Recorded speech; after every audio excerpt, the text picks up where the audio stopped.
chance to hear it, so let her tell it. People on the streets say Sabrina speaks. Tune into the show, she will let you know. Tell all your friends and family.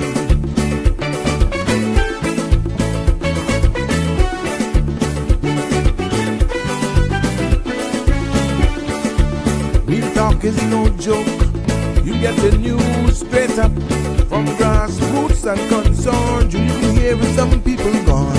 So tell all your friends to tune in to Good evening, Cayman. I'm Sabrina Turner, and welcome to Sabrina Speaks, your daily dose of clarity, truth, and community insights.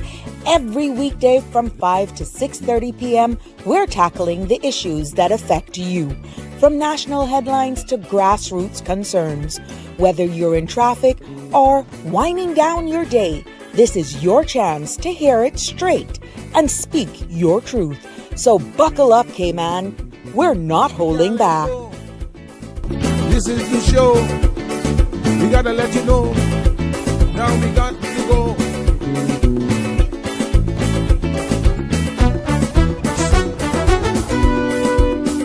And now here's Sabrina. Well, good afternoon, everyone. Happy New Year.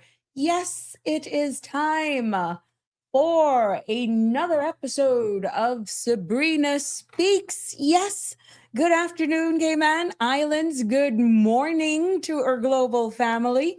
It's been a while. Welcome to the first Sabrina Speaks of 2026. Yes, this year, and we're going to declare it. We're declaring it the Year of Civic Power. Oh, yes, I bet your cotton socks that's what we're going to do, and I'm excited to be back here with you this evening, because we have proven that we are voices of the islands, conversations for the world, and the podcast where voices continue to rise, stories unfold, and inspiration definitely is taking center stage. I am your host, Sabrina, and it's so good to be back. Even though I had to get back in the right frame of mind, mentally, and all kind of intally, if there was ever a word. It was like one of those old Buicks that you had to get really cranked up. I'm going to call it. Yep. I really had to get all ready mentally, emotionally, physically, name it, all kindly. But I'm back. With all of you on this fine, fabulous first official Monday of 2026. I want to thank God for sparing me. And, I will remain humble, hopeful, optimistic, with possible realistic mindset as I continue to walk this journey of life that we call life. Yes, remaining steadfast in principles, faith, and just being me with all of you. So as we all come here and gather into space and continue to educate, elevate, inspire, and support each other, it is so good to be back. Now, the content you're about to hear, including any discussions or opinions from myself, guests, and our participants, is intended solely for general, informational, and entertainment purposes. It is not a substitute for professional legal, medical, or financial advice. So I encourage you to consult with a qualified professional for specific concerns. Bridge Media Limited and all its affiliates disclaims all liability for any decisions or actions taken in reliance on the information presented.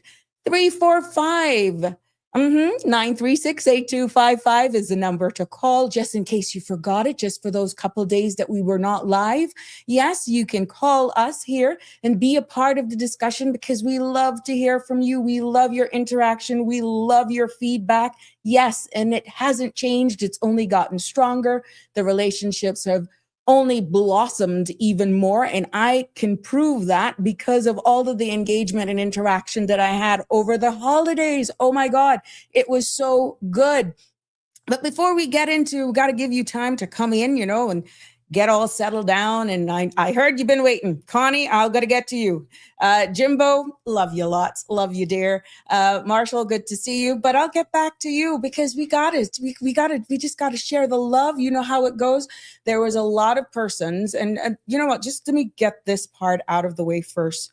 We had a lot of persons who died over the holidays and even in the past couple of days. And I want to just say my heartfelt condolences to everyone who has lost a loved one, be it over the Christmas holidays, because, you know, we weren't live.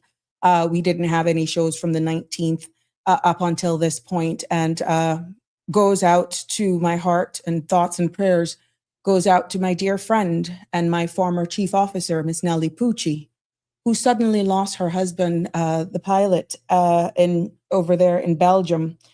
And, you know, I'm not normally a napper.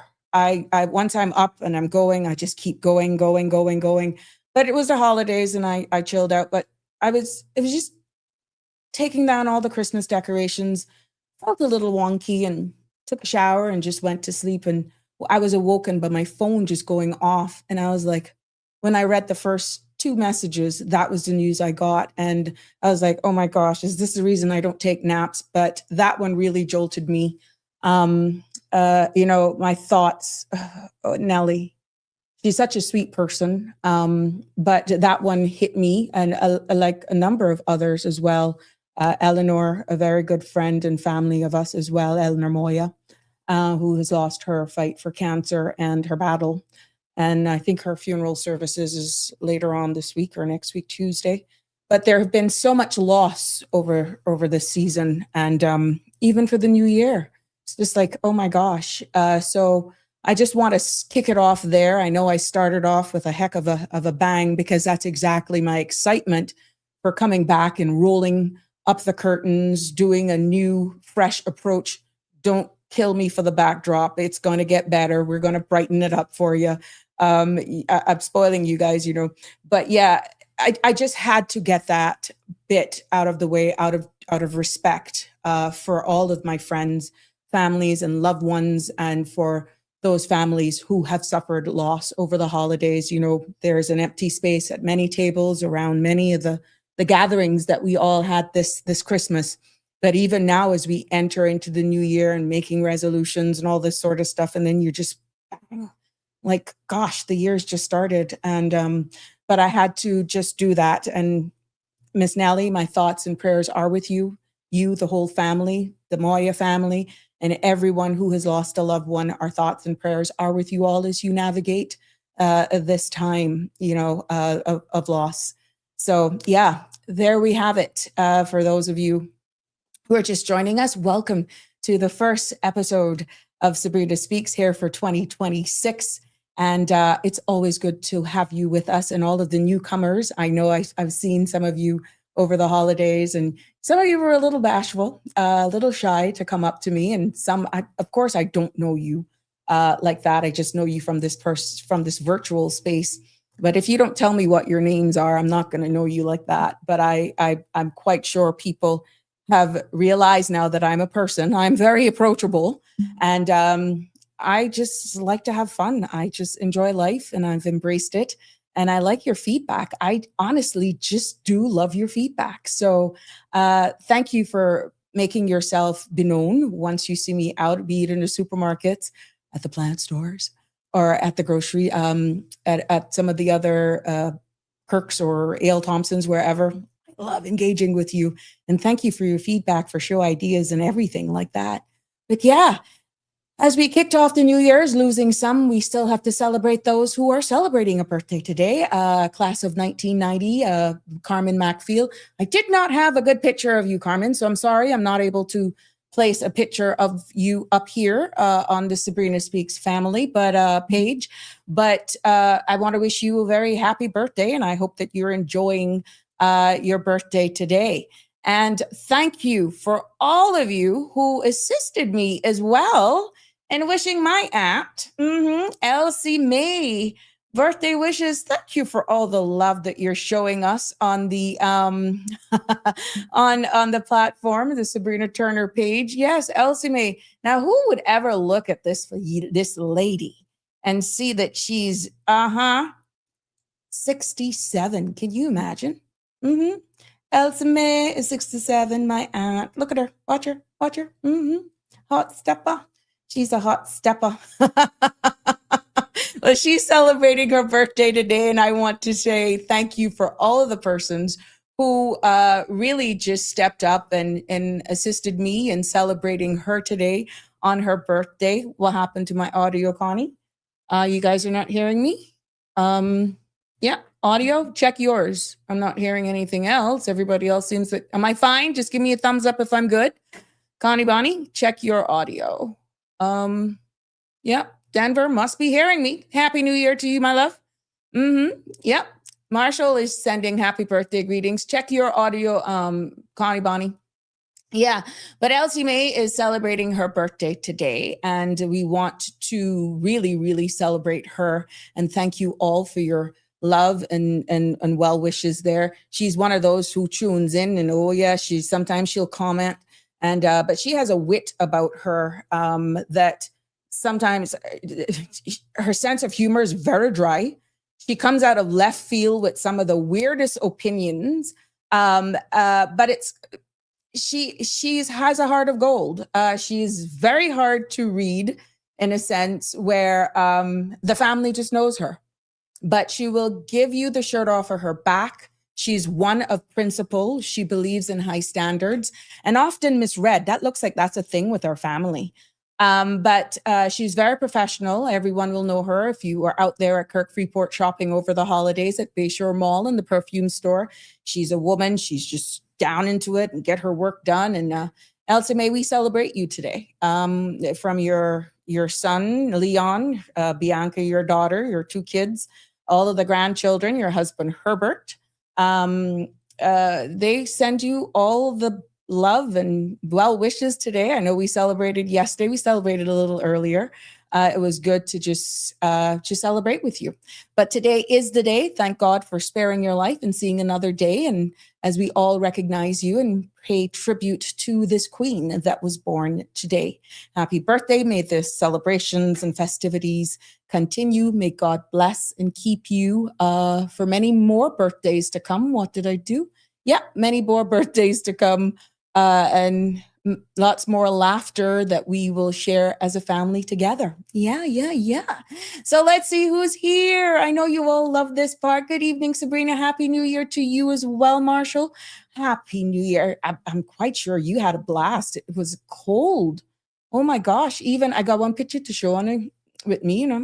I got some stuff that I'm going to share with you, but I have to get this out of the way. Of course, we have to acknowledge you because you are the bedrock of what we do here. Damian Henry, Happy New Year to you as well. Jimbo, that's right. We're going to be clicking those. Yeah, I did a number of them, Jimbo. Oops, what did we do here? What am I seeing? Facebook is giving me a notice. Let me just restart the Facebook page here. Hold on, give me a minute. CMR Facebook page was acting up. Let's add them back. CMR, let's go before we lose that connection. There we go. Facebook should be back up and running now for CMR. Yep. There we go. So this shows up on a reel. But yeah, hey, Jimbo, it's good. It's good to be back, as I said. Connie, Happy New Year. It is. Trust me, it's good. Please don't feel any way if I had to apologize to a lot of friends and family this year because I will cook in. Oh my gosh, I cooked up a storm. I even surprised the family. Remember now, this would be the first year that I would have had an entire Christmas that I really just had me to deal with and not have to deal with constituents. But you know what? Let me finish Big You Up and I'll tell you about that. I even got some pictures to show you about a cook. And just for the record, please, I'm going to put up the disclaimer. I did my version of Cayman style beef. Okay. My version.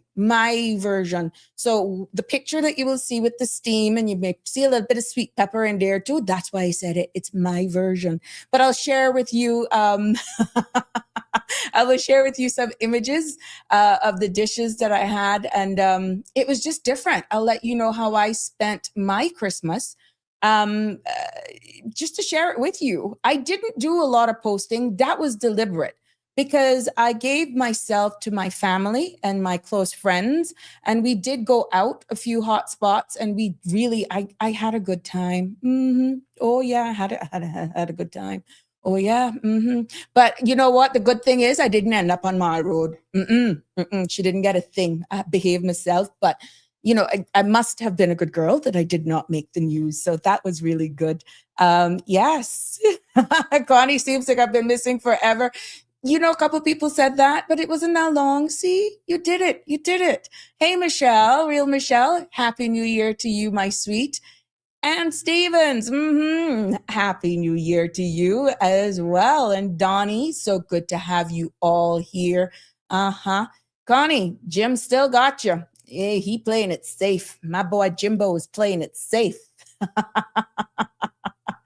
The real Michelle says, yes, building and embracing love and light, CMR family. Hugs to you, my love. Hugs to you. Hey, Lisa, how are you? Good evening, Sabrina and everyone. Happy New Year. We ask God to help us and trust him and walk in faith. Yes, that's been my mantra. I can do all things through Christ who strengthens me, and I live my life by faith. And I know it's only divine why I'm here today. Honest to God, to keep it together and everything. And I no longer question whatever life deals with me. It's just a positive mindset. Yeah. Denver, it's good to have you back here as well. And Marshall is sharing happy birthday wishes with me. I don't know what happened to the sounder for a minute, but obviously it's back. Yes. My school. Oh, Denver, Elsme went to school with you. Okay. Yeah. Now you know, if you didn't know, she's my aunt, Mr. Douglas. Yes, my aunt. Darlene, yes, there we go. CMR, it should be fixed now. Thank you so much. I'm quite sure we're back on CMR. I got the warning. So we should be back up on CMR Facebook page now as we do that. Thank you so much, real Michelle. It's a nice little dress that I found. I try to pull them out, and I did some cleaning, and I trying to sort out the place, and I pull out stuff from all crooks and crannies. So yeah, once I find them, I'll wear them. Here on CMR, you are. All of the feeds are there. I'm just hoping they all stay up. As we can see, we're still navigating the space on all of social media platform handles. Sometimes they boot us off and we just have to do it. Yeah, so there we go. Aliano, happy New Year to you. I'm hoping that you're keeping busy out there as the tourist season picks up, and that I'm wishing you all the best for this season. Ruthie, to you, my classmate as well. Happy New Year to you as well. All the best for you. It is always good to see all of you. You're right there. He better or else. Yes, Ida. Let me tell you, this is a love triangle. We'll see how this ends up in 2026. Yes, happy New Year to you. Thank you, Annie, for telling me that. Yeah. Oh, Denver, you know you're brute. So there we go. It's a small world. You'd be surprised how connected we are as a community. And even though people said that they didn't know who I was connected to, who I wasn't connected to until got into politics and parliament, it's because I wasn't really out there. Yes, I was out there, but I'm not really out there. And it's amazing how much of you figure it out once you see pictures. And I'm constantly educating you about me, my background, where I'm coming from. And you get to learn me little by little each each day, almost each episode. But yeah, it's good to be back, Denver. That's good to know. Happy birthday to your beautiful aunt. I know Miss Elsime worked at. She's still there. She's still there. She's a manager of the of the perfume store at Bayshore. And she loves that. It keeps her busy and it keeps the rest of the family sane. Yes, it keeps the rest of the family sane. We got to keep Elsme busy. Oh my God, what a personality. And for those of you, Denver, who knows her from going to school, you will know she has a personality, right? But yeah, it keeps all of us sane, but good fun. Yeah, Aliano, pockets fat, but the cost of Cayman living it, we not even going there today because we got so much in store to educate on this platform. Remember, I said we are going to civic. This is a clarion call for our civic duty this year to just look at what we're doing here in this space and engaging. Cost of living, yes, is rough. We're seeing what's happening in the region, which I'll dabble on some of those topics that are happening today. But I just wanted to start off today on a light note, and we can go into those conversations, reminisce as well. So yeah, but you hold that money here, Aliano. Do not spend it because, from the conversations that I'm hearing, it's going to be a rough year. We're seeing what's happening geopolitically in the region. We still don't know the uncertainty. We know what new fees is going to directly and indirectly hit every one of us in the Cayman Islands some way, somehow. And take my foolish advice, don't spend. Don't even drive if you don't have to drive. Don't go out unnecessarily if you don't have to. So yeah, we're in for a rough ride. And we're just going to have to tighten our belts and adjust accordingly and speak. We're going to have to speak. Unintended consequences, yeah? But you got to have to speak. That's what we're going to be advocating for this year. What Jim say? Denver taught me everything I need to know about jewelry back in the day. He's a great guy. Okay, Jimbo. Carmelita, Happy New Year, Miss Sandra and your crew.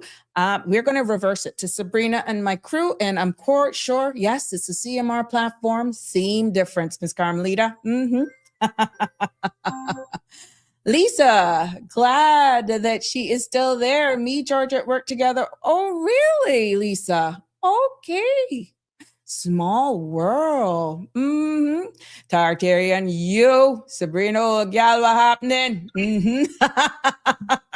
Hey, good evening. Happy New Year, my friend. How are you? You're live. Oh, yes, you're live.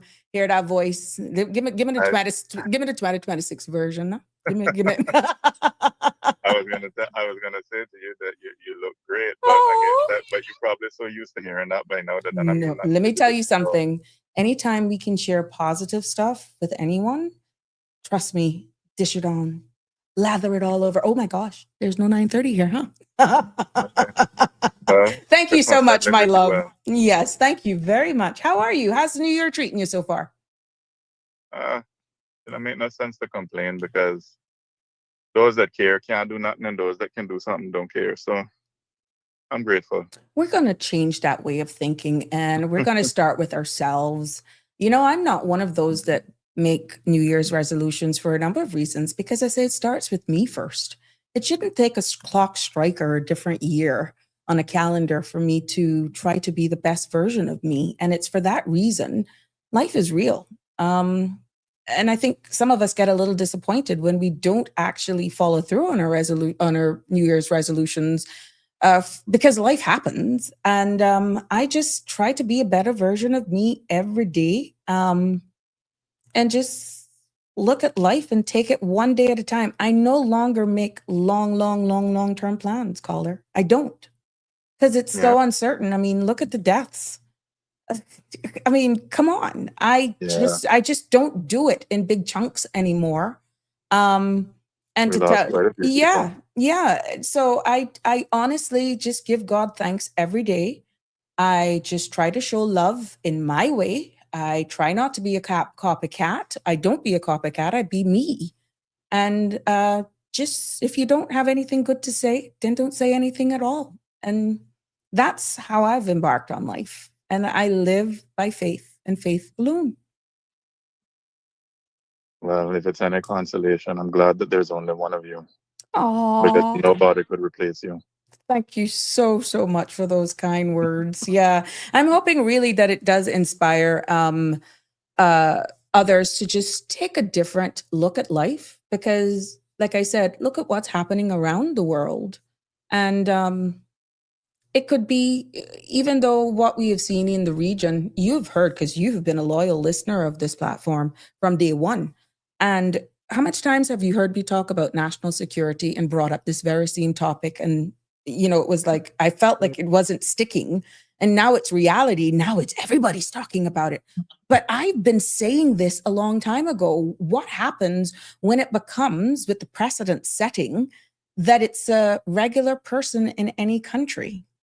What happens when that happens? Well, I have a question for you. Go ahead. If 2026 is the year of civic power, Mm-hmm. what's the one habit that Caymanians have to drop and the one habit that we have to build to make accountability real? We have to drop that. As long as it's not on my doorstep, it doesn't bother me. And we need to come together and unite more. Be genuine about it. I agree with you. I think that is the biggest ingredient that we need moving forward, is that as Caymanians, as a society, embracing of all of those who are here, to be honest with you, because the fact still remains. You see how much of us have died. The stats don't lie. We have to band together. We have to unite. We have to really just be more, no longer be withdrawn. I really feel that we need to just come together a lot more instead of just being a segregated society.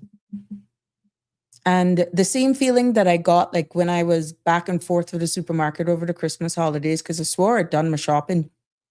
And every day leading up that you're baking something, that you could do something, or you had to go back to top up on stuff. And the engagement, the warmth that I felt, I was engaging with people from West Bay. I was engaging with people from that I've passed in my former life, persons who are here in permanent residence, persons who are here as contracted workers, non-born Caymanians, but Caymanians. And the exchange was the same, caller. The exchange was the same. And that's that feeling of the holidays and just being out there interacting, engaging, and all that sort of stuff. Why can't that be who we are all the time?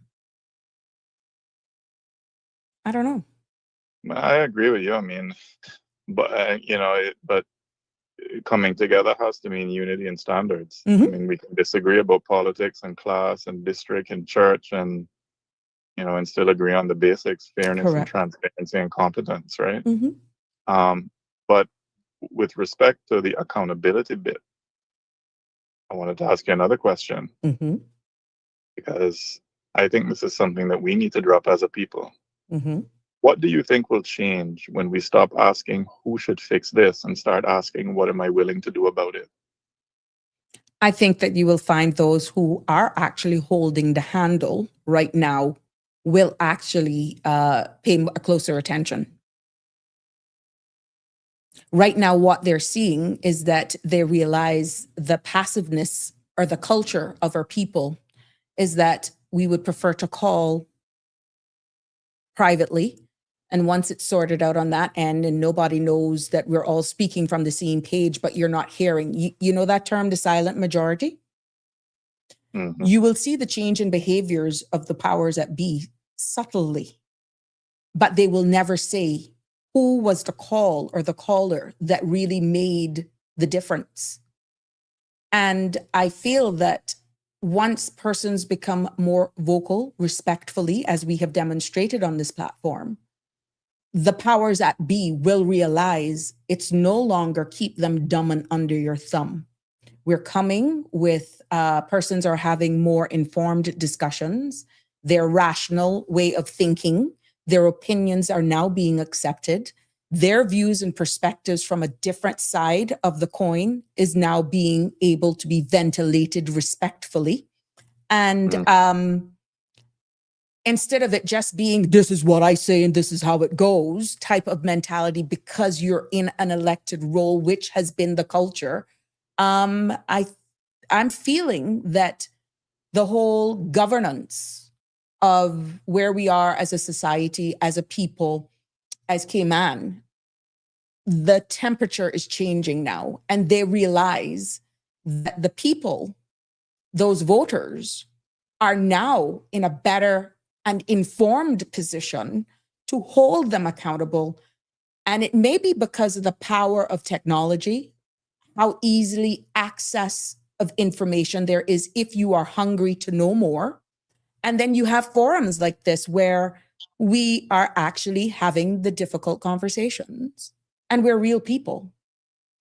So I feel that our society that is somewhat sheltered, you've seen the response from the immigration reform that was a big talk, even all over the holidays. Even though it's passed, there's still clear as mud. There's still no regulations. We still don't know for sure in March when it's going to take effect. But yet the new fees for the e-bikes going to come in place for the 16th of January. And some of these new fees that is just going to slam and hit us, not to say that some of them weren't needed. Do not misunderstand me. The clock keeps ticking, but yet there's still so much more questions than answers. And when you look at the level of conversation that has been had around all of the subject matters, locally, regional, and international, that we're realizing now does have an impact on the Caymanian society some way, somehow. Any elected politician should be on the edge of their seat with the way in which our society is now evolving.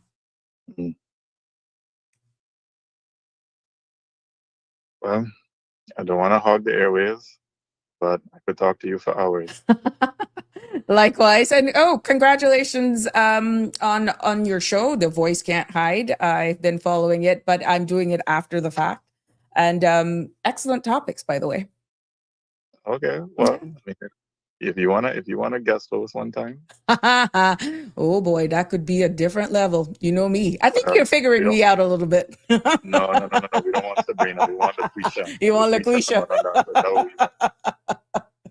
Thank you so much. Anytime. I appreciate you calling in anytime. You're always thought-provoking, but I hope that I was able to share, exactly what I feel based on your questions, which is obviously not scripted. I hope that you understand where I'm coming from. I do. And I agree on many of your points. Thank you. And if you don't agree, I'd like to know what parts and give your version of it, your section of it. Well, I mean, I find that when you present things, Auntie Sabrina, you're very. I find, I can't speak for anybody else. I find that you're very balanced, and you're very, you're more about serving us, the facts. Yeah. And so I mean, it's hard to disagree with the facts. I mean, you can't disagree with facts. Exactly. I really do my best to bring a balanced approach, nonpartisan. And as I said, and I will continue to hold this, is that my opinion here does not matter. There are times that you will ask me my opinion, as you normally do, but then that doesn't take away from the crooks and crannies of our conversation. Yes. And at what I have done here in this space, based on the topics that we have presented, and even local, shouldn't feel, and you were on one of the interviews that we discussions that we were having in regards to the same immigration reform, that I'm merely reporting what's already in the public's domain, breaking it down in layman's simple terms. But it's very hard to break down something when you don't have, in that particular conversation for that topic, a set of regulations that tell you how things will be placed in motion. Correct. There have been a number of questions that have been asked to me directly in regards to this law that has now been passed. And there are specific questions to person's current situation. And honestly, I can't answer because there is no regulations. And I don't want to say, well, it would only be sound or it only would be make sense if this was the case. But it appears we can't do that for the amount of amendments that could come, and we don't know about it. And there's no public consultation. It's just amendments. So I'm very cautious when persons ask me on immigration related matters, especially specific to the law, not regulations, because regulations don't have to be passed. They actually just go into force. I can't comment because you just don't know what's going to end up in the regulations. Right. So, but I will do my endeavor best to keep it balanced, to keep it factual, and just like, have you heard? Did you know? And breaking it down, because we will be hearing a lot of terminologies as we're seeing now all of these direct and indirect threats of what happened in Venezuela, now being with Mexico and Cuba, and we're talking about human migration. We're hearing about sovereignty and all that sort of stuff. These are all terms that you wouldn't normally hear in everyday conversations, but now you're hearing more of them. And I know some persons are saying, why are we interfering in US business? Because it's not going to impact us. Well, I have spoken on national security numerous times here before. And even though that has happened in Venezuela, we saw what it did with travel in the Eastern Caribbean, where travel was halted pretty much. And we have persons who were holidaying there, persons who are returning, maybe some teachers may be returning for school and all that sort of stuff that could have been impacted by that. So if you think that we're not at all connected to what could happen, and even human migration, because we realize now where Cuba is directly benefited or have been directly benefited from services and products and stuff from Venezuela. And we know how susceptible we are of getting those migrants coming here, but it doesn't have to be limited just to Cuba. You understand? And now you're hearing these indirect threats that there could be other jurisdictions that is on the hit list next. So if you think that we shouldn't be concerned, we shouldn't be vigilant, I think you are living under a rock. So drag us out, Auntie Sabrina. Drag us out from under the rug. Yes, I will go a little bit in more detail, to be honest with you, in another episode. I know that Sandra will be having some experts or some persons in the region speaking on it tomorrow. But the main reason that I felt it was warranted for me to bring this up a little bit, and I will make sure under Have You Heard segment about exactly what happened over there in Venezuela and how it could directly impact or not impact us if these things continue. But I wanted her to ventilate it with those people first.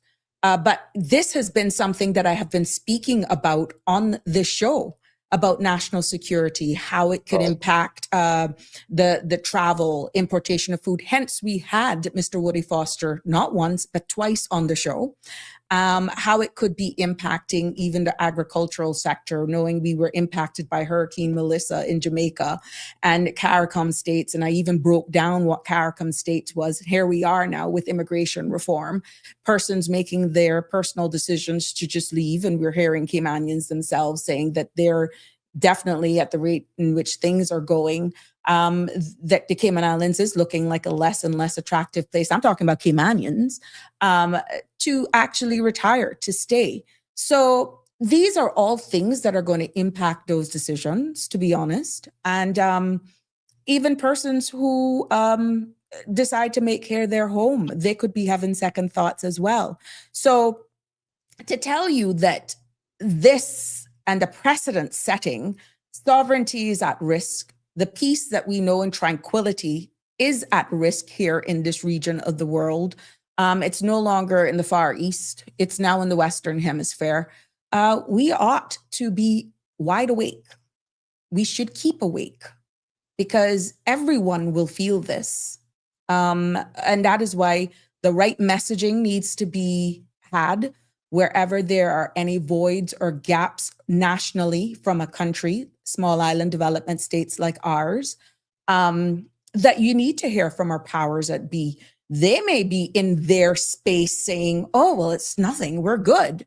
But it's leaving too much room for doubt, nervousness, panic, misinformation to fill a space if the right persons are not speaking that are in a leadership role. And hence, national security, border security, some of the things that we should really be doing at this stage is really bolstering up our borders and looking at even accommodations, because it's if things in the region continues to actually heat up, we could have some impacts. Not to say that the Cayman Islands is one of the destinations, that anyone would want to just come and shelter, whatever. It's usually a touch point. But then there are just certain national security risks that it puts this jurisdiction at. And we already know how porous our borders are. And, we have to look at the asylum and protection claims. We have to look at the impacts that it could have on our irregular maritime arrivals. We're seeing where even tourist boats, cruise ship passengers were impacted by that. So there's a number of things that we are not immune from when we have tensions like this within our region. And our border control posturing right now, which we know needed to be improved, needs to be elevated, to be honest with you. Be it more collaboration, MOUs with neighboring borders and jurisdictions like Jamaica and all that sort of stuff, and more regional coordination. Not to tell you that these are not being done, but this has happened in real time in our region, and we have heard really nothing. I see where Denver is saying, don't worry, Cayman, very safe. Uncle Sam and his past president have too much money here. There's an eagle in the sky looking at us constantly. But even if that is the case, thank you for that. At the end of the day, not hearing anything doesn't help. And if I've missed something, please, I stand to be corrected. But what we look at when unrest like this as well, caller, in the region, we're looking at even the risk of counter smuggling. We need to be looking at focusing on counter smuggling because this creates that environment for opportunistic trafficking of people, opportunistic trafficking of more drugs and small arms. We're seeing where now our border control agents have been doing a good job based on what we're seeing released out here. And of course, our strong ties as a British overseas jurisdiction, which when I say proximity matters, because we are a UK jurisdiction, right? But proximity matters in situations like this, because we're closer to the United States and Canada than we are the UK. It is what it is. So yes, Denver, I see where you're going. But this is why at the end of the day, aligning with, of course, we know that the UK has our back because we do belong to them, and other regional task force is key. And I'm just hoping that our powers that be have actually solidified and gotten all of these things in place. But the key is, caller, I feel, public communication. Anything that is said by any level of the operational arm, be it our governor, who's responsible for national security, be it our premier, of course, the elected arm of government, should be considered clear, empathetic messaging, and that actually lessens or creates a more environment where it reduces rumor-driven surges, you understand? Or people we have a lot of people that depend on the sea for their livelihood, or fishermen out there. And we know the risks that it is that we've been having. So even screening for these persons that could find themselves on our shore for dignity, because they still have to be dealt with dignity. So it's going to be a lot to digest. is a lot. What we need to watch for daily, though, I feel, to be honest, is we probably need to take into consideration, caller, any anomalies, any changes in our port of entries. Like, let's say there's an unscheduled vessel patterns or an increase in distress calls out there in our maritime. These are things that you look for, these anomalies, right? And then you look at also, I feel, when you see spikes in other jurisdiction, let's say Barbados or Trinidad, then you see spikes of persons in those jurisdictions, that we got to keep looking at these things. And we really need to keep a look at what's being said in the social media platform that is so far reaching as well. So I gotta be honest with you, we really need to keep a handle on it, but I think how we actually communicate to our people here in the Cayman Islands will be critical, at the end of the day, because there's so much uncertainty right now, even with Venezuela, not knowing who is who and what is what, who's running it. It is what it is. There are lots of questions, more questions than answers right now. Well, I'm listening intently. Thank you so much. Always a pleasure to have you. All right, take care. Yes, take care.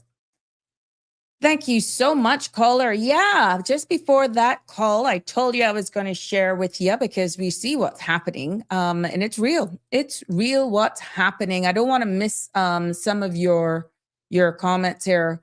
Sandra is saying, what is happening in Britain? Anyone that can go to Britain, they can come to the Cayman Islands. What is happening in Britain? Anyone that can go to Britain can come to the Cayman Islands. Yeah, you're quite right. Denver also says, remember when we had that bomb threat? Yes. On the plane that landed here, the U.S. were here before that plane landed. U.S. protection is there, not the U.K. Again, Denver leads to what I was saying, proximity matters. So it is all of these relationships and ties that we have with neighboring jurisdictions that will help us, which again aligns with exactly what I said. Unity is the key. Togetherness with our brothers and sisters. That's just not only local, but you know what? Practice begins at home. Because if we can actually live amongst our each other, our peers, our brothers and our sisters here, in a unified way, coming together, it's no different than how we relate and actually deal with our brothers and sisters of other British overseas territories as well. And those who are a part of CARICOM. Remember, we're just an associated member. We're not a full CARICOM member state jurisdiction, because we still belong to the United Kingdom. And Bermuda is our brother and sister, and they're just like us. As the talks then increased, you may see, oh, they're up over there more north. What do they have to do with the Caribbean? They're an island. They're a part of us. They're a BOTC. Their entire governance is pretty much just like ours. But this is what I'm saying, is that more talks with Jamaica, more talks with Barbados, more talks with all of the regional partners and players who are impacted by all of this. And just doing it in a unified way is the only way we can come together. But like what I said, practice begins at home. If we can show that we have close bonds, excellent working relationship at home with our brothers and sisters here at home, it will make, even from a national level, those communications with other jurisdiction and bordering countries so much easier. And I just feel we need to be proactive in this case, but remain alert. Definitely. So I wanted to share with you before I go into the Have You Heard segment, which would take us into some very important topics as well. But before we go, I wanted to share with you some of my cooking. And I had the disclaimer for all of you who are just joining me. Don't judge me on my Cayman style beef. It's my version. Okay, it's Sabrina's version.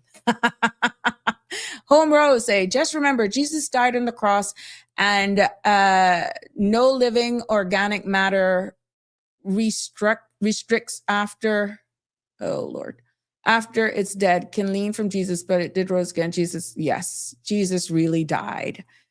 Jim says Russia, China, and Iran, eyes too close to home. Yeah, you're quite right, Jim. I'm seeing that a lot on the social media handle. It's for true. Half of Hitler people went to South America. Awake up, Cayman Islands. Hello from the UK. It's 3 degrees. Oh, brr. Here, the ponds are frozen. Happy New Year to you as well. Keep it. But you know what?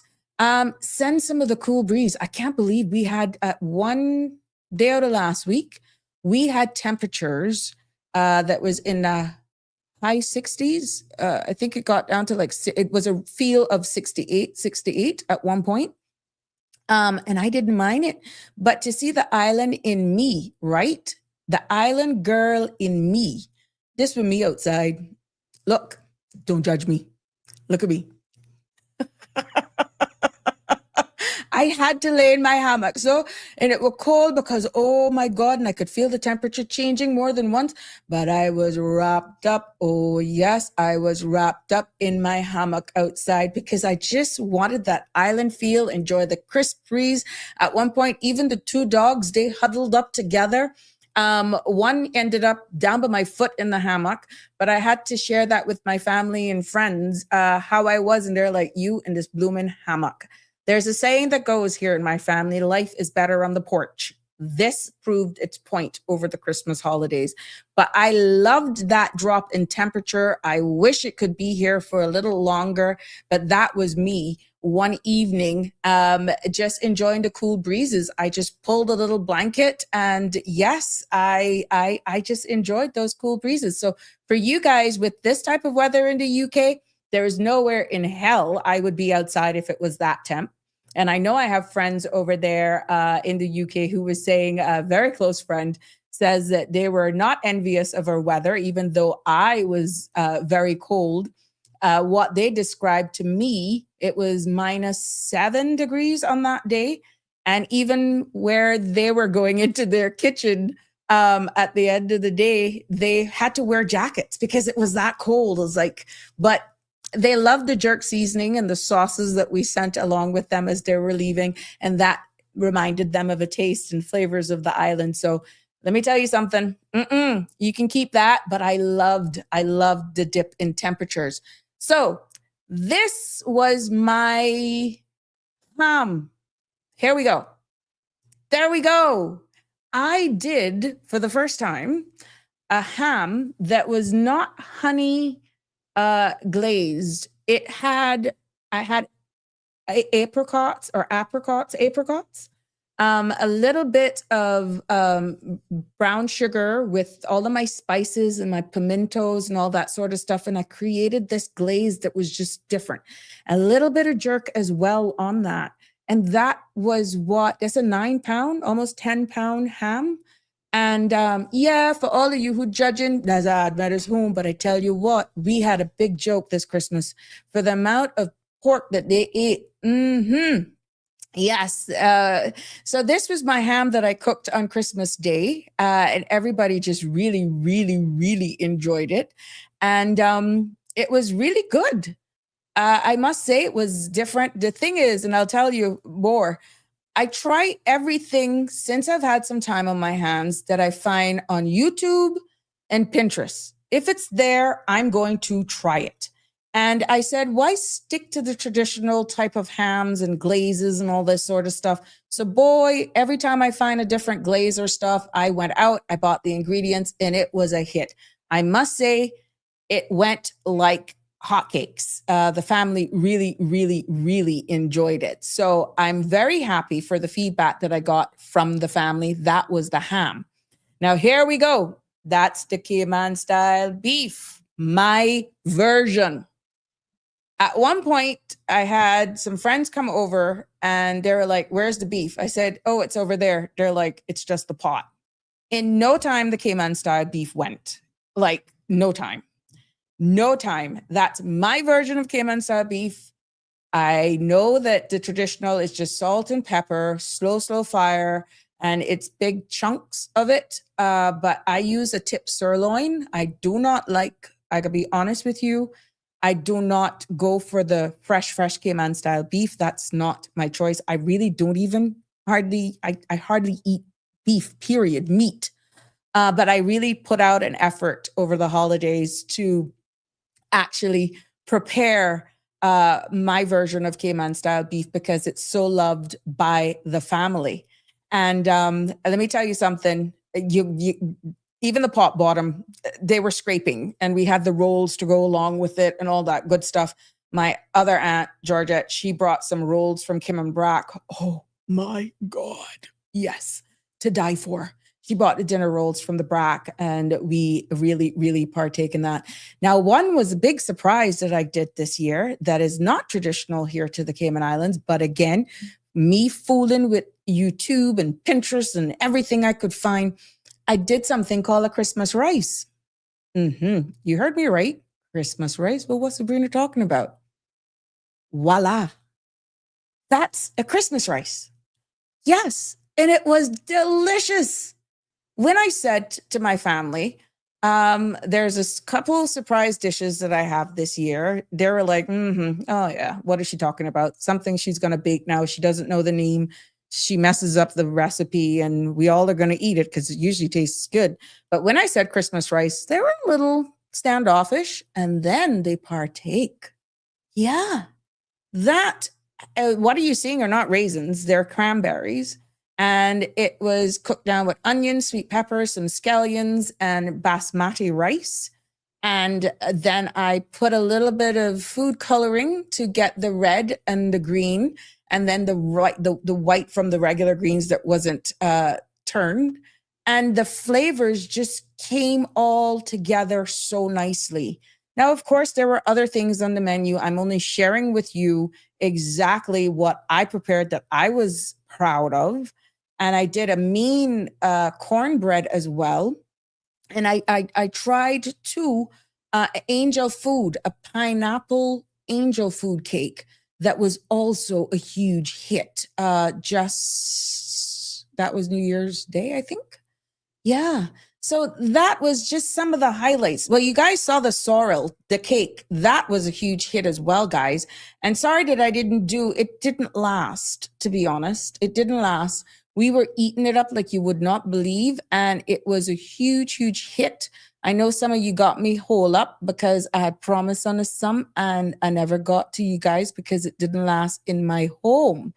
And last but not least, I told my family, I said, come on over. We're going to do brunch on New Year's Day. So because they're so good at time, no, they're horrible for time. I said, I'm going to do a pot of ackee and codfish. I'm going to do some boiled dumplings. I'm going to do some fritters and bammy and all that good stuff. And they love my burgers. So what they didn't know is that I was really going to do the burgers on the grill, some ribs and all that sort of stuff.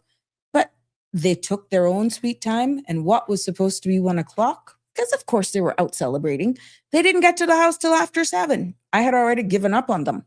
But look here, that's what your girl cooked. I cook ackee and codfish. Connie, you'd be proud of me. Connie would be so, so proud of me. I did it. And it was a hit. And guess what? I did the bami. And we put the bami on the top of it. We put the codfish on the top of the bami. And those little fritters in the back, they were like poppers. And they were kind of hollow, so you could stuff them. Oh my goodness.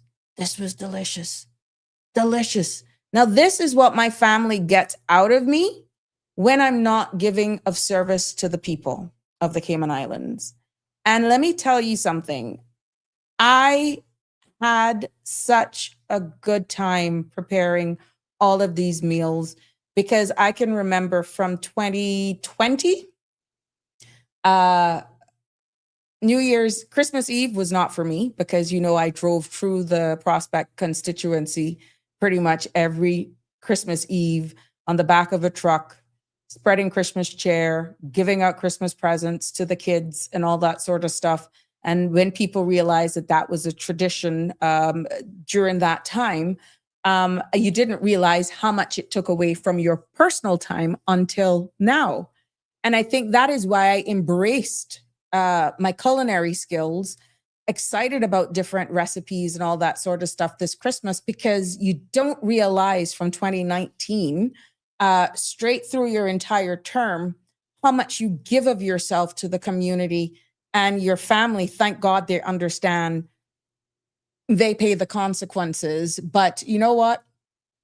Even with seeing Jay and Miss Heather and all of them doing theirs with their drive-through, and Isaac and all of them, even Catherine and all of them doing their stuff, I'm like, oh yeah, while they're doing that, I was either Cabana. One night we were at Carew, took in a couple of house parties and all that sort of stuff. It's amazing to weigh the difference of being in a political role versus not having that political responsibility and spending time with friends, visitors, and family. And I gotta be honest with you, this Christmas, the biggest joy was actually preparing all of those meals and seeing everybody just enjoy and coming together.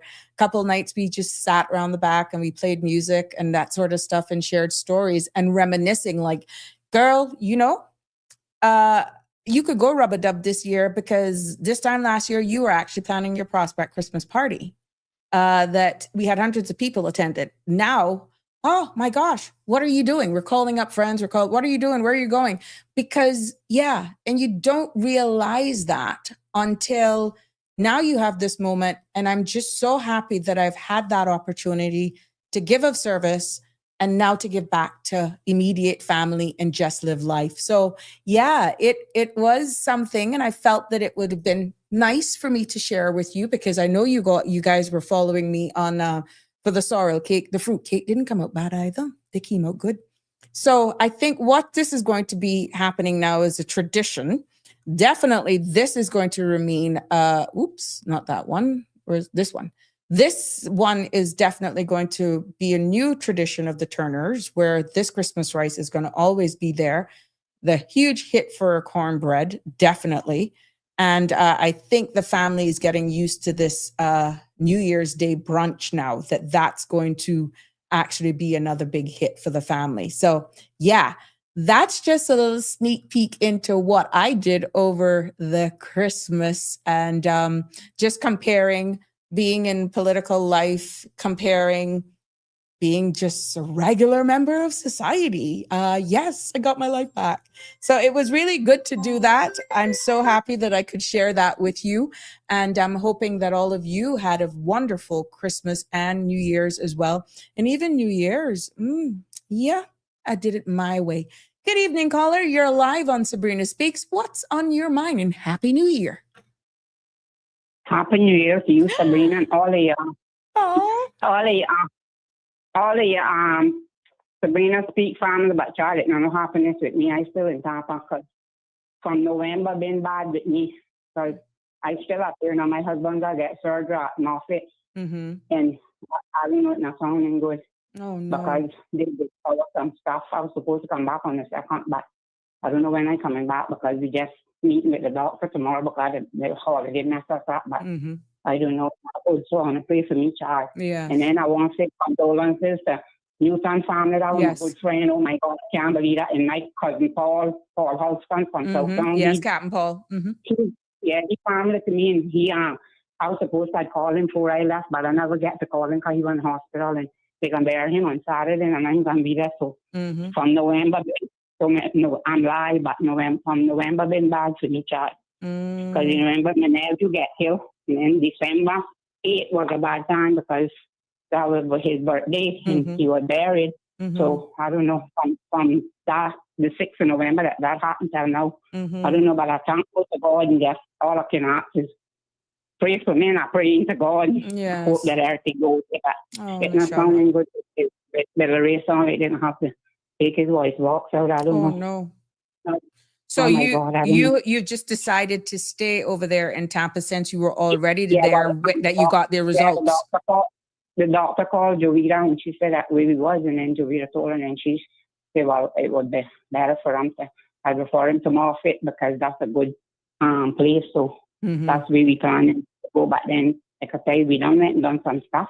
But we can't meet with the doctor till tomorrow because people on holidays and that mess us up. We still don't know exactly what they have to do, but his head nurse talked to us and whatever. So when we did a scan on the 30th, and when they find out now what that's saying, whatever, then they take it from there. So I don't know when I'm getting home because they say we may have to be for a while. So I hope nothing do happen that they block Cayman flights and stuff because with all this confusion, I don't know what happened. And look like with my luck, anything will happen. So I don't know. Because my mother used to tell us if it wasn't so bad when we wouldn't have none at all. So I guess So you but checked. my daughter keeps telling me, You checked your passport. Now you have enough time because normally once you land in the I U.S., it's 6 months. I don't know. But don't assume. I would say, but they never stamp our passport, so we don't know what they give us. That's the thing, and I don't have no way to find out. I'll message you privately. Just something. There's a website Joita could go on, and I will message you or I'll call you back. And if it's anything, I'll talk to Joita. But you don't want to assume. I know because I have all the same about the gift came on in 6 months. I say yeah, but you don't want to assume. Correct. Yes, correct. I don't want to mess up. Yeah. So it's the best way to be safe than sorry. Yeah. And even though it's medical reasons and there could be some leniency, ignorance to the law is no excuse. So I know, they never even stamp it. So we need one the passport to stamp because we look and we don't know. They never tell me nothing. Correct. There's a website that you could go on though. And she told them process too. So we don't know. We don't know where we stand. We don't know how much time they give. They give a week, 2 weeks, a month, 6 months, whatever. Did they ask you how long you were coming for when you arrived? Do you remember? I don't remember actually. That's what the purpose of the visit. And I was telling her that my nephew had get killed and she sympathized with me, but we were coming to a funeral, but she never said no more and they just passed us through and that was it. Okay. And your return ticket has what date on it? Well, you know what? Don't even answer me. Don't. I will deal with you off air. So we getting they're supposed to extend and after we were supposed to come back on the second, but they open it, somebody fixing that first because we get a letter from the place and they're fixing the ticket open. They're leaving it open because we didn't know what time we'd be able to come back. Okay. All right. We've been having to do surgery and stuff because we don't know what will happen. Correct. Well, that's why I'll call you afterwards. Okay. Yeah. Okay. But thank you for the update. All the best, my love. Keep the faith. Okay. Okay. Thanks. Right. Yeah, sure. I will. All right. Take care, Sheldon. Okay. Bye. Okay. Bye. Bye-bye. There we have it. That's the love that we have here. We want to wish Michelma, gosh, it's just something. We miss her a lot. We know that she's a staunch Sabrina Speaks supporter here, and the entire family here loves Michelma.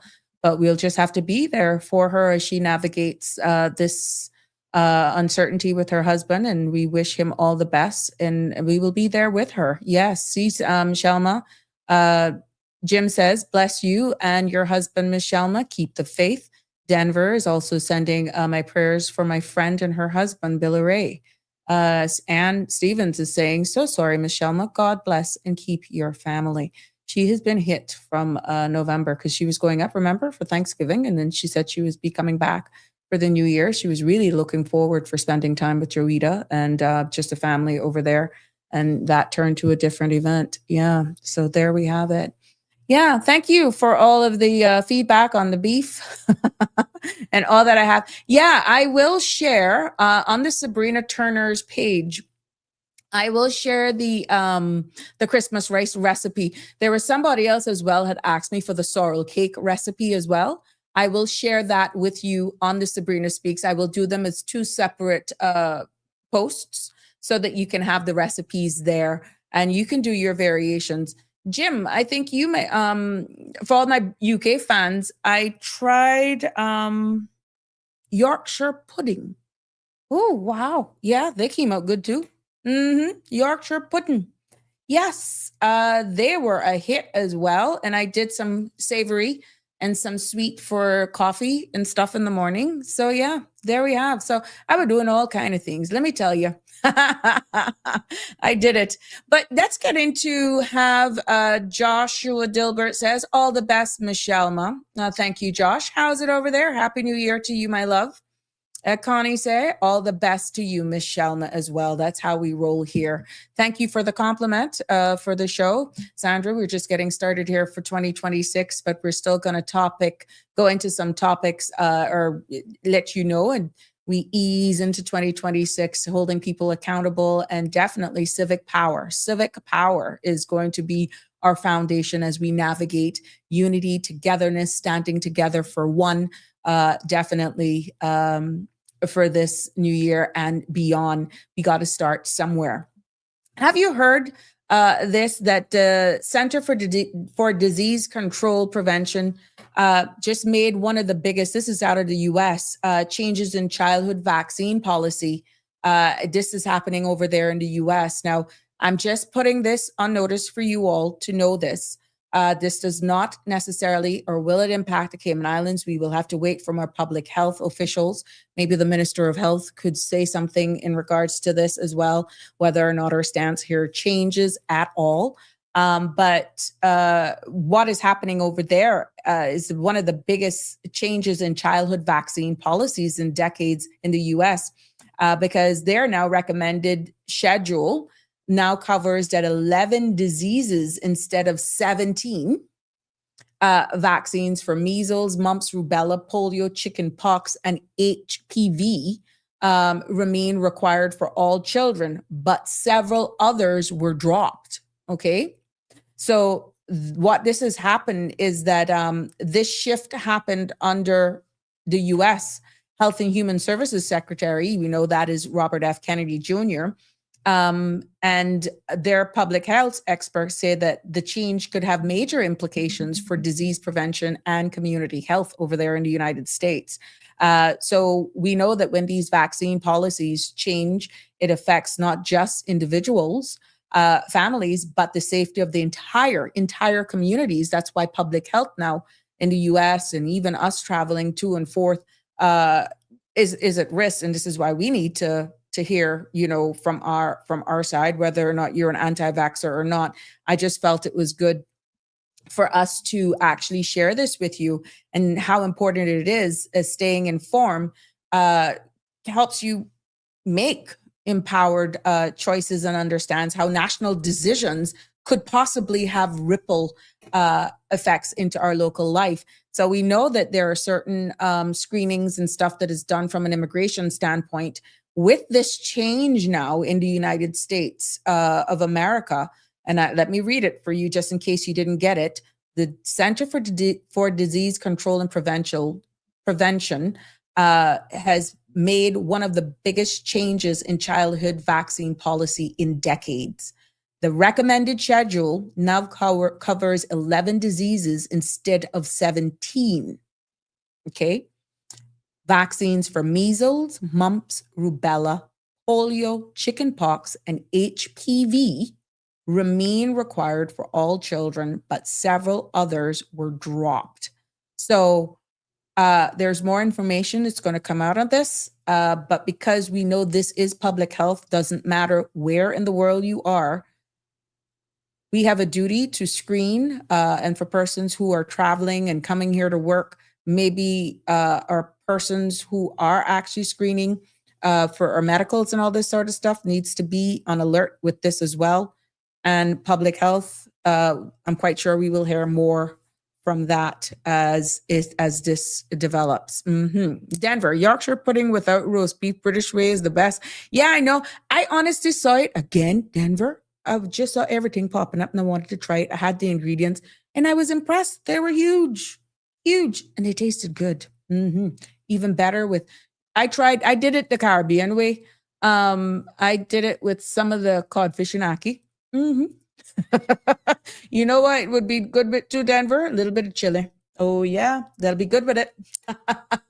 Now, I know a lot of you made New Year's resolutions. I've already gone through that bit. But there has been a landmark junk food ban advertising to protect kids in the United Kingdom. Yes. Can you imagine? Now, they have taken words and they have put it into actions. Over there in the United Kingdom, they have just junk food advertising ban came into effect today. Yes, the 5th of January, 2026. And the government of the United Kingdom has published clear, and I was blown over at these stats when I was doing some research, I dug deeper. But the government has published clear data information on its scope and what it's expected to impact and the rationale behind why they did that, right? So pretty much on United Kingdom, on UK's TV, right? Between 5:30 a.m. and 9 p.m. on TV, there will be no advertising. No. No advertising of what is categorized as junk food. Now, when you look at the categories that they're saying is junk food, there will be no advertising of soft drinks and soft drinks with sweets that includes even porridge. Yeah, porridge and sandwiches, that sort. It's expanded to all of these things and certain cereals. Yeah, they have actually banned these advertising. So like fast food chains and all that sort of stuff not coming against them.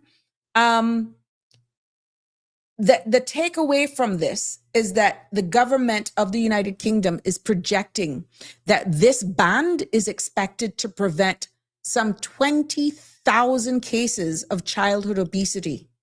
And what this will also do is that it will remove approximately 7.2 billion calories from children's diet each year without all of this promotion of what we're hearing junk food is called. So at the end of the day, we have to look like they are definitely putting public health protection and long-term benefits, and they're starting with the children. And the mere fact that they are actually moving away, that any ads are ads for food and drink that is high in fat, high in salt, high in sugar, are banned. They're banned from TVs. No advertising, as I said, from around 5:30 a.m. to 9. And you say, oh, well, that's just TV. What about online? Guess what? They are banned. No adverts at any time online. Yeah, that came into effect today. And it will actually, it's about 13, let me check here, 13 products. And as I said, soft drinks, chocolates, sweets, pizzas, cakes. Oh, Christ, I would get beat up for what I just shared.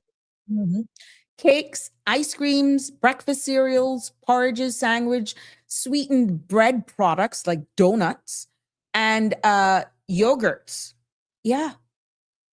Now, also, what they're forecasting with this change, because it's not in your face, because we know how those advertisements make them hamburgers and then pizza look good. Oh my God. Yeah, I weak in the knees. But what removing these from those spaces, they're forecasting is going to that could probably take away 2 billion pounds in health benefits. That will deliver 2 billion in health benefits. Yeah. So the risk of obesity, and we know what comes around with obesity, diabetes, coronary disease, cardiac disease, hypertension, and all that sort of stuff, they're expecting over a period of time, with this coming in effect today, that they will see a significant drop in childhood obesity, and they will see an improvement in overall public health there in the US. We know in the UK, we knew exactly what they did when it comes to the exhausts and their carbon footprint, even with their vehicles that they use over there. There's no, over there in the UK, when you're walking and all that sort of stuff, you're not smelling all of those fumes. You're not. And they have lessened their carbon footprint. And I think it took them almost, 10 years for us to see the positive impact. Now, here it starts today. But they have no longer talk about it. They are making a bold step in actually making a change in the future. And we will definitely keep it locked here to see exactly how that plans out there. Jim, yeah, excellent. You're celebrating. Denver even agrees. Yes, Annie agrees as well. Looking at young people on our island is disgusting. So overweight. Yeah, but we have the stats to prove it, Denver. I have been meaning to break down the STEP survey. I have invited persons from the Ministry of Health and Wellness to come and break down the STEP survey in layman's terms, because it has forecasted pretty much what our future will look like in the next 10 to 15 years. And it is very evident that if we don't make some changes here in the Cayman Islands, and the information that is contained in that STEP survey is not overseas, that is local information. So it's not about, oh, this is regional based on stats here, there, and everywhere. The information that is contained in that STEP survey forecasts, projects, can actually help us with proper funding of healthcare and know exactly what the state of our healthcare will be for the next 10 to 15 years, if not longer. It's all contained in that one document. So to say that the information is not readily available for the Cayman Islands, don't make nobody fool you. It is right there. And we have seen that there will be an increase in diabetes, high blood pressure. That's going to also increase the demand on dialysis treatment. We could see an increase in amputations from diabetes and blindness as well, of course, diabetes. So what are we going to do? The UK has done this, and maybe we could take a page out of their book to start somewhere, or maybe we can do something much bigger. But the data is there. There's no telling about the state of our health in the Cayman Islands, and that's all 3 islands.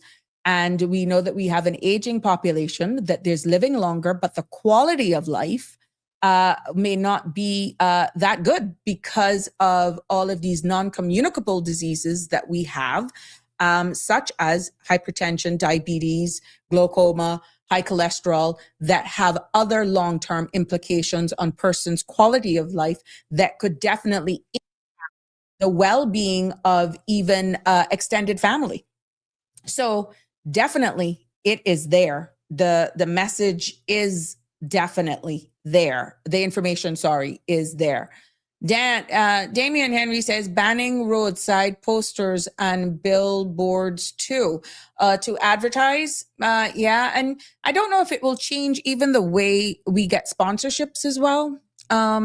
So let's see. I mean, the UK has taken a bold step, and I applaud them for that, which is why I felt it was so good to actually mention it here, because we have the data, we have the information at hand with what we have to do here, so that you can even funding. Yeah. Yes. Thank you very much. Yes. Okay. So I've just been aware. I was mentioning it that we haven't heard anything from our powers that be. Thank you for my loyalist. That the governor issues reassurance after the U.S. action in Venezuela. So I am going to see I'm going to copy this link. Hold on. There we go. So I'm going to on the CMR. So I'll be off in about half hour. I will read that. So there we go. You can always follow that on the CMR page. Thank you so much. I saw it coming in, There we go. That's the link. So you can read the governor's address in that, and her reassuring. I am so happy for them. There we go. Yes, Jim, most of us said, okay. Jim, most of what's sold in grocery stores is bad for one's health anyway. Process, chemicals. And then we wonder why there's so much sickness. Yes, you're quite right, Jimbo.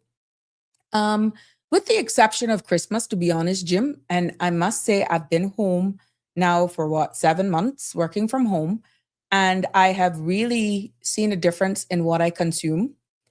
Oh, I'll kill you for a little shameless plug. If I could cheat, I could cheat with Burger King because I tolerate it. It is what it is.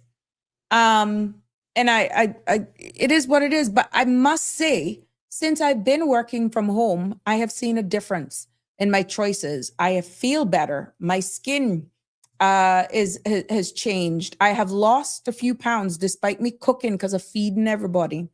And I'm baking up a storm because I guess I'm bored and I love doing it. But if I don't have a problem with actually doing a lot of home cooked food. It's better. But it all depends on your household. Some people, it's cheaper to eat on the road, but there are healthy options out there as well. But you're quite right, Jim. Read the contents. Wake Up, the Cayman Islands says, yes, that's right. Every time a purchase, every time a purchase an energy drink here in the UK, I have to get authorization regardless of my age. Teenagers cannot purchase them, period. Wow. Okay, they're taking this serious. Uh-huh. Really? Jimbo, we have a lot more in common.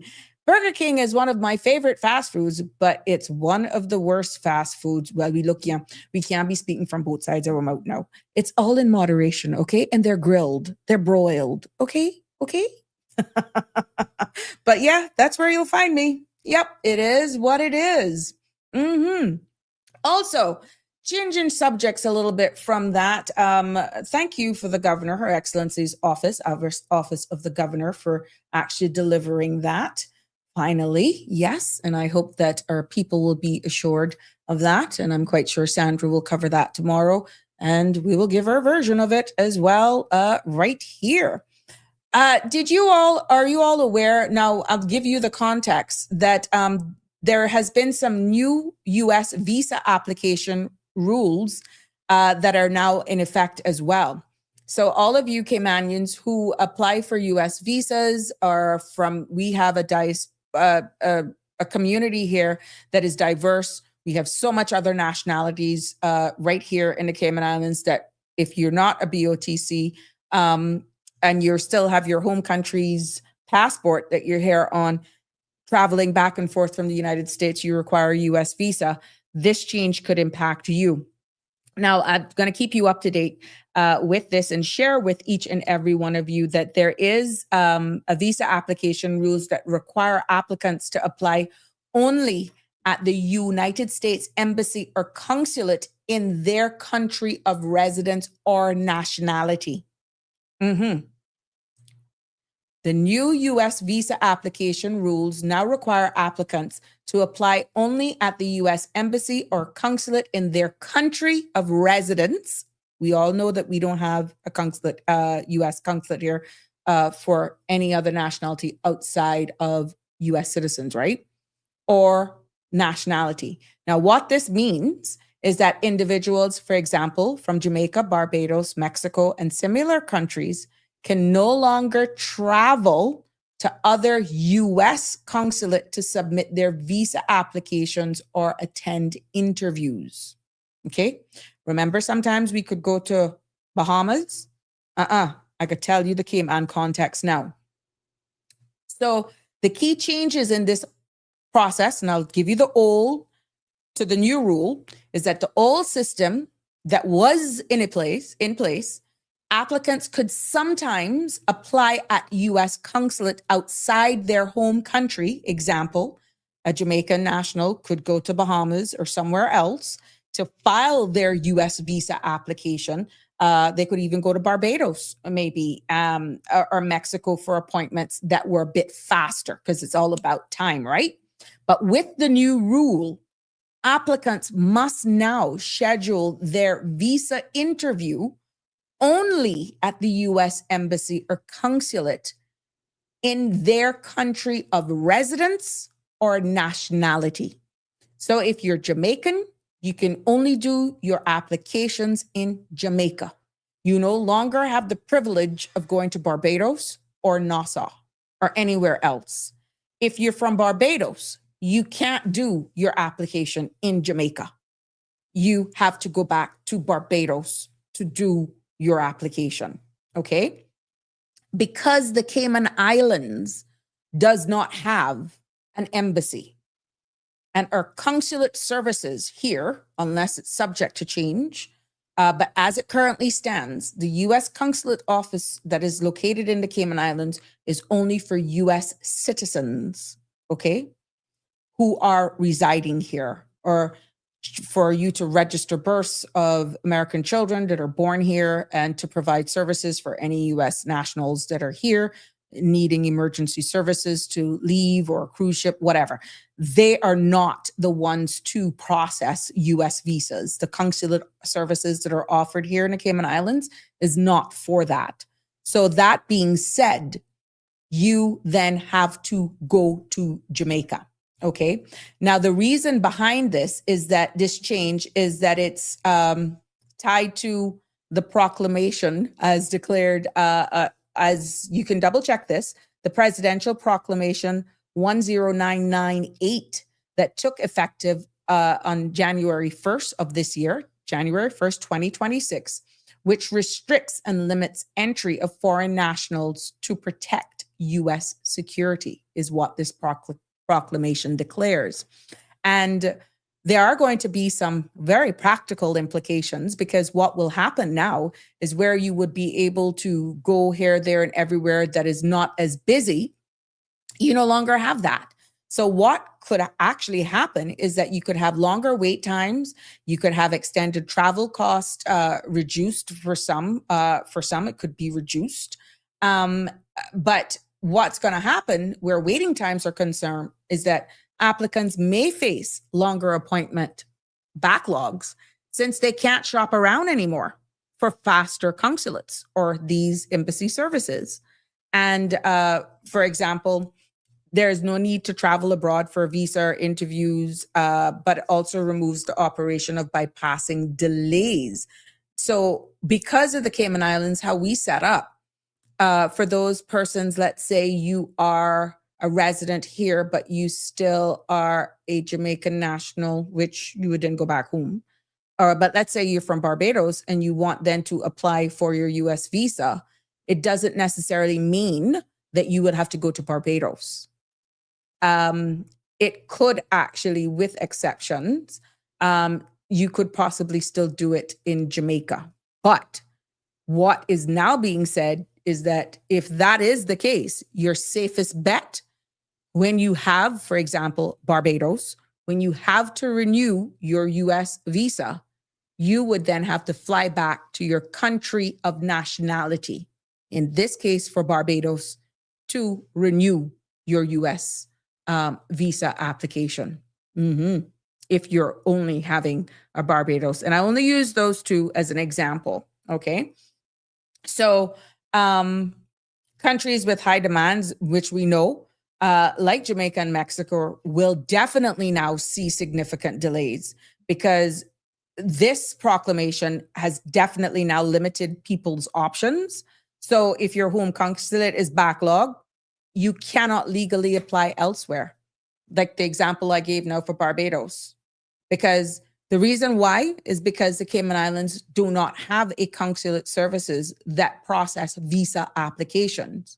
So in this case, because you're a legal non-elder resident in the Cayman Islands, and Caymanians then go to Jamaica to process their application, for you being a Barbados national, you would have to go to Barbados to apply for your renewal visa. That, my friends, took effect on the 1st of January. Okay. But still, we ask you to check with your local embassy website. In this case, for those of you from, let's say, Mexico, we have Mexicans here. We have Barbados national here. You need to check with your local people. But now that has now changed. So however you used to renew your US visa applications, no more. That changed at 12:01 on the 1st of January. Our current practice here in the Cayman context, because as I said earlier on, the Cayman Islands do not have a US embassy or consulate that provides visa services. Caymanians ourselves, who typically will fly to Jamaica to submit their US visa application and attend their interview, this long-standing arrangement with Jamaica handling the visas remains, okay? And even though this policy now is in effect, the Caymanians themselves can no longer go, for example, they cannot go to Bahamas anymore. They couldn't go to Barbados or Mexico, whatever, right? They cannot, because I know for a fact that there are a number of Caymanians who would just go for the weekend in Nassau to the Bahamas to just renew their visa applications. No, as of the 1st of January, you can no longer do that. You can't go to other countries outside of Jamaica. So our only options as Caymanians remain Kingston, Jamaica, because this, because that is the designated consulate for the Cayman Islands and for Cayman. So in short, Caymanians will continue to fly to Jamaica, but they lose their flexibility of applying elsewhere if Jamaica wait times are longer. So Connie's question is, so the Philippines will have to go back home to apply for their visa too? That is what I'm getting from this proclamation. Yes, ma'am. And the reason for that, Connie, Bonnie, unless there's some hybrid into this, which I'm not speculating, I'm reading it for what it is. It says, the Cayman Islands does not have an embassy services or a consulate that offers visa. So any person who is applying for a U.S. visa, be it renewal or first-time application, they will have to go back for their home nationality to do their application. Yes, their home nationality to file their application. They no longer have the flexibility, for example, to go to Mexico or Barbados, which I'm looking at proximity here, or Jamaica in this case, to file that application. If they're a Filipino national with a Filipino passport, as your question asked, they would have to go to the Philippines to do their application. Yeah. Now, if they have a Cayman passport, they can go to Jamaica. Okay? But what we're saying now, any Caymanian that still remains that you can go to Kingston. All right? So please, please, please just put that on the forefront of you so that we're not booking these nice vacations now to go to Bahamas for the weekend and think you're going to get through. This law has just changed, and that is not going to be the case. Happy New Year. Good evening. You're live on Sabrina Speaks. What's on your mind? Let's hear that voice for 2026. Happy New Year to you too. How are you? I'm excellent. Oh, good. What do you got to share with us today, my love?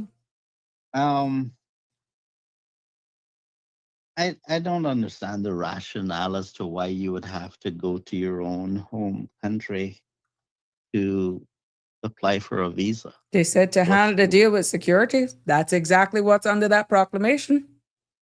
So, in other words, whatever you need, whatever the embassy would need, can only be obtained from if the embassy is in the country itself. Mm-hmm. That's what is being said. And they said it helps with the security vetting of applications, and especially for certain visas like the H, the 1B, the F, the M, and the J. You know, they have different visa types, and they're asked to make their social media accounts, which we know that they were coming for this hard for vetting purposes. So to be honest with you, their fees, of course, non-refundable still remains. So applicants need to be careful, because even though they have to pay these fees up front, non-refundable. But the biggest takeaway is that they have to go to their home country. They don't have the luxury now of shopping around which is why I kept bouncing back in how I delivered this, because at the beginning it says your country of residence or your national country. In the Cayman Islands context, we do not have an embassy, and our consulate services are only for American citizens. So to Connie's question, who she's wishing you a happy new year as well, about what about if you're a Filipino national, you would have to go back home to apply for your visa, was her question. Based on what is put in the public's domains, it would appear as though Filipino nationals would have to fly back to their home country unless they're applying for the US visa, let's say, in a Cayman travel document, then they would have the option. But it all depends too if they're Caymanian status holders. You see what I'm saying? Yeah, but you said that they said country, home country, or country of resident. But we don't have embassy services, you see? We don't have visa services here. So that's why they would not be able to, unless it's a hybrid agreement with the long-standing agreement that they have here with the Cayman Islands that was only issued for Caymanian applicants. But so if their country of residence is the Cayman Islands, why wouldn't the rules for the Cayman Islands apply to them? That's what I'm saying. I didn't want to do that with a broad brush because their residency status here, remember what I said, because of the long-standing relationships that they have with the Cayman Islands to deal with Caymanian applicants, I don't know if they would fall under that. Well, but if you're here for more than, 3 months, you're considered a resident? 6, usually. 6. Mm-hmm. Okay, so I don't see why that rule wouldn't apply. I mean, this seems to be massive inefficiencies that's aimed at anti-immigration. That's weird. Under this presidential proclamation 10998, it says with restricts and limits entry of foreign national to protect U.S. security. Now, how he added that to that, no, I don't know. But it was looked at more from a security vetting. But like what you rightfully say, because the Cayman Islands do not have a U.S. embassy here, we automatically had the privilege of shopping and going around to Bahamas. We don't have that privilege anymore with this proclamation. We have Caymanians only go to Jamaica. But like what you said, what about those non-Caymanian nationals who are resident here, be it 3 months, be it 6 months under immigration, resident to 6 months or more? If you couple this with Cayman's immigration policy, coming to Cayman is going to be quite hostile to people who come here to work. They will have to think about all of the things that they might want to do before they come here. Yeah, because they warned straight up that attempting to apply outside of your country, and I quote, your country of nationality, of residence, may result in denial or even cancellation. Wow, that's wow. This is coming out of the U.S. Yeah, I know. That's rough. We know that some persons coming here to take up gainful employment in the Cayman Islands have to go through, Cuba, Panama. They have to go through all the UK, to get here. And at the end of the day, we don't know how, whether or not this may be a bigger impact on that. I don't know. Well, I want to switch the subject up Go a ahead. bit. You were talking about health earlier. Because of the new ban on advertisements in the UK that went in effect today. And you see why they need a digital ID? I know. For some reason, I said, if he don't call in, it's probably because he's occupied. But I expected you to call in on that one. Yeah.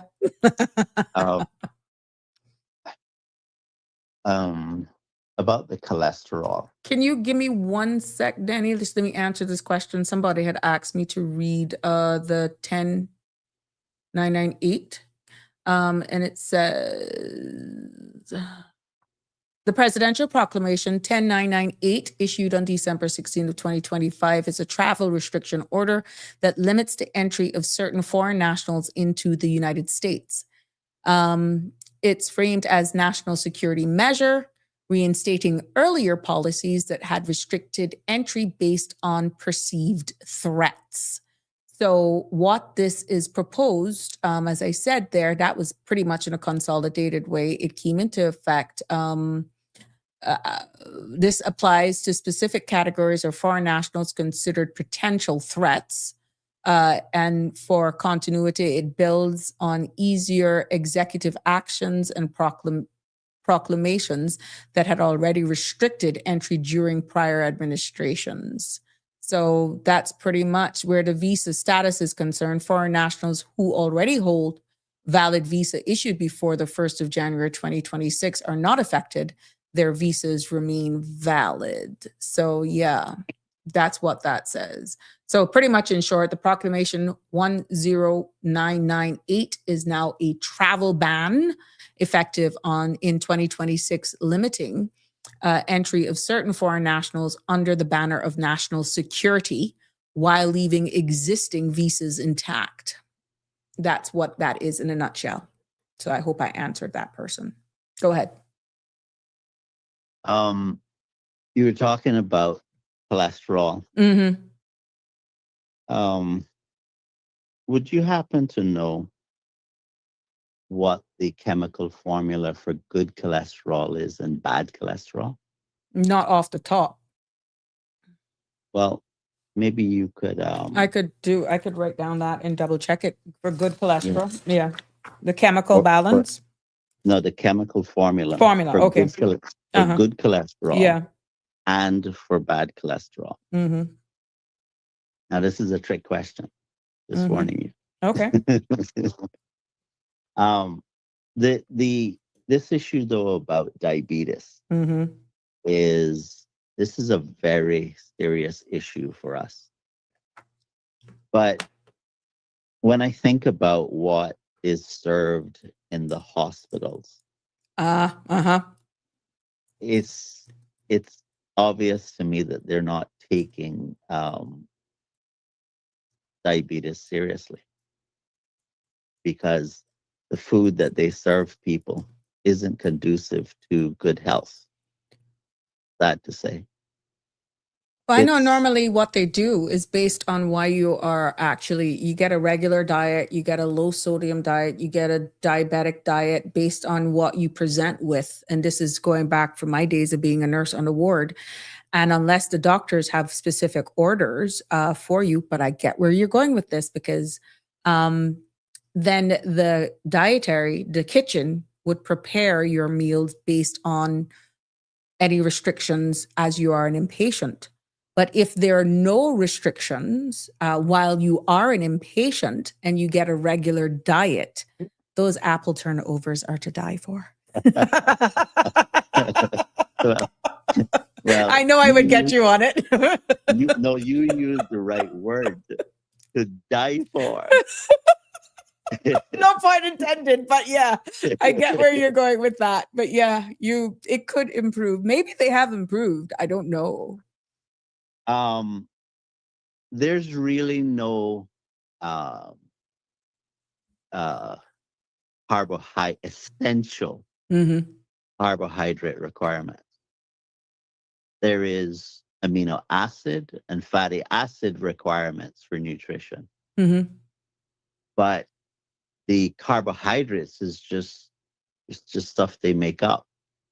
You don't really need it, because your body can make carbohydrates from the proteins that you consume. But people normally undereat the amount of proteins that a protein and overeat in the carbohydrate. Which brings us to this issue of diabetes. And I mean, I speak to people about diabetes quite frequently, and the level of ignorance about what it is they're dealing with is absolutely amazing. We have to do a better job because this is a very serious issue. The country is hemorrhaging financially. Yeah. And we really need to have people in a position where they can make much better choices about what it is.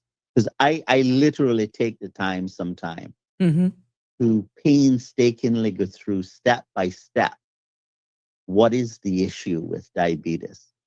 And most people just don't understand what it really means and why when they're eating a donut. Because like some of the times what they'll say to me is, oh, the doctor said if your sugar gets low, then just, have some sugar. I think Where in the world do they get off giving people that kind of advice? what actually regulates insulin that deals with the heightened sugar in your blood is actually how your pancreas functions. And sometimes based on hereditary, based on your genetic makeup, some people born with this dreadful disease of diabetes. We have children that are being born diabetics. You mean type 1? Type 1, correct. And it's sometimes just a malfunctioning of the pancreas that can't regulate, of course, the insulin release into the body without you having to modify your diet, without having to take medication in order to deal with it. But if you're dealing with something that is genetically, you have to be more concerned because you're more prone, you're more susceptible for that organ, the pancreas, that regulates the insulin release into your body, because you're already coming off on the back foot anyhow. Now, obesity in itself, what you consume, the high, as you've alluded to, or richness in foods, everything in moderation. But we realize the older that we get as well, how our body reacts just with age, and our earlier lifestyles as younger persons, that our body was fit and we could just break down anything. We could go long binges of doing whatever we want over a long weekend. And our bodies were just fit and young. Our cells were able to break all of this down, our digestive system. And the older you get, then those things start to fade. That we're seeing then an increase in probably not knowing your past medical history, possibly bad abuse of how you treated your body. Then the body fights back, and that could lead to what it is. But sometimes we can actually catch it very early. Sometimes environment has an impact to do on it as well. And just education. But the key is, my friend, is to really know your trait, your family history, to determine. But whether or not you have these traits in your family, I think it is just a responsible thing to do with all of these processed foods, as Jim alluded to earlier on, that we know ourselves, and everything in moderation. Well, you're right about type 1 diabetes, but most of the people that are walking around with diabetes have type 2 and type 3 diabetes. So it's not a matter of whether their body is producing insulin or not. It's that they're over consuming sugar. Right? And so in other words, that's self-inflicted. It's something that they're doing to themselves. And there's someone that I actually spoke to on a lengthy basis years ago about changing their behavior. And the sad part about it is the person has a background in science. And so it's not like they don't understand what's being said, but they just kept eating the sugar. And every time I see the person, I say, look, you need to change the way you think about food. Mm-hmm. And the person now has body parts amputated as Oh, a wow. result of it.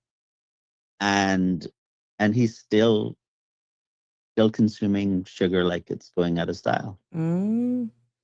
This is where, to be honest with you, caller, I feel that public health back in the day, remember when we used to go on the road? We're missing a lot Yeah. of these people, and you'd be surprised how much of them are not actually being caught because, there we go. I'm going to share this with you. Look, power of AI. Look. There. Let me try to maximize this. There we go. I am sharing here on the screen with you. I'm trying to get this as full as possible. No, that's not the one. Sorry. I did the type 3 to 1 diabetes breakdown. Yeah, well, there we go. What people refer to as dementia is what type 3 diabetes is. There we go. What the problem is that people just chalk it up to age. But if you're doing the same thing all of your life that are bad habits, well, it's kind of predictable what's going to happen. Right. It doesn't mean it has to happen. It shouldn't happen because you have a choice in the matter. And I think we, as a country, we need to make a little more effort in informing the public about just what is happening to them. Correct. Because the consequences and loss of productivity, people, the quality of life, the cost to the country, financially,